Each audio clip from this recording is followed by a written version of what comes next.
Cuando vuelve el buen tiempo, la coloración con henna orgánica es imprescindible para darle un impulso al cabello. Además de aportar bonitos reflejos al cabello, la henna tiene un verdadero potencial de cuidado. Embellece el cabello, le da fuerza y brillo. La elección del color dependerá de lo que quieran hacer y de su color natural. Tengan en cuenta en cualquier caso que la coloración con henna no aclara el cabello. Obtengan una henna 100% natural, idealmente etiquetada como orgánica, y no compren otras que puedan tener sustancias químicas. En este caso yo voy a usar henna de la marca Aromazone y henna de 9 hierbas, que es la que siempre suelo usar. Ambas dejan el cabello de un tono caoba dependiendo de su color natural. Voy a agregar 3 cucharadas de henna marca Nupur y 2 de henna marca Aromazone. La henna la pueden encontrar fácilmente en cualquier herbolario. Yo antes siempre me teñía con la marca Yongueras inocentemente, creyendo que porque no testaban animales ya era buena para el cabello. Pero gracias a la aplicación Yuka, que pueden descargar en Google Store, la cual te dice qué productos son buenos o no para la salud, supe que esta marca contiene sustancias interruptoras endocrinas que cambian la función tiroidea y son cancerígenas. Así que me vuelvo a lo natural.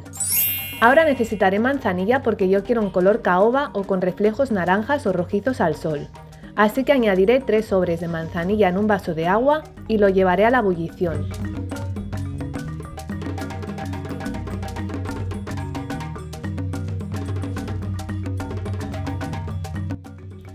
Finalmente voy a ir agregando agua hasta tener una pasta cremosa. Otras marcas que dice Yuka que son buenas para el cabello es la coloración de Garnier, la cual no testean animales y no tiene sustancias dañinas, la marca de tintes Logona y la marca Santé.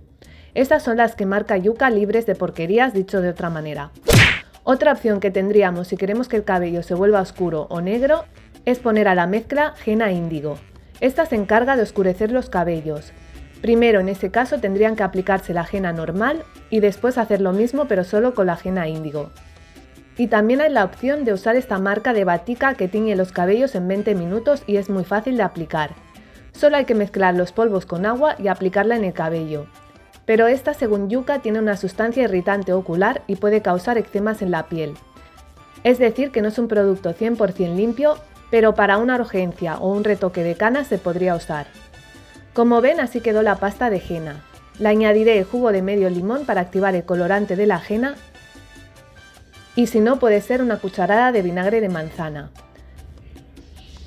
Lo tendrán que dejar por 3 horas en el cabello con un papel film envuelto y enjuagar.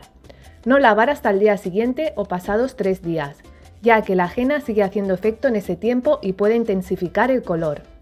Y eso es todo por el día de hoy. Pásense a la coloración natural y su salud se lo agradecerá. Y si tienen dudas sobre la henna o ya la hicieron alguna vez, comenten en los comentarios y las estaré leyendo. Suscríbanse a Belleza al Natural con Luli, like si les gustó y consigan la belleza de la naturaleza.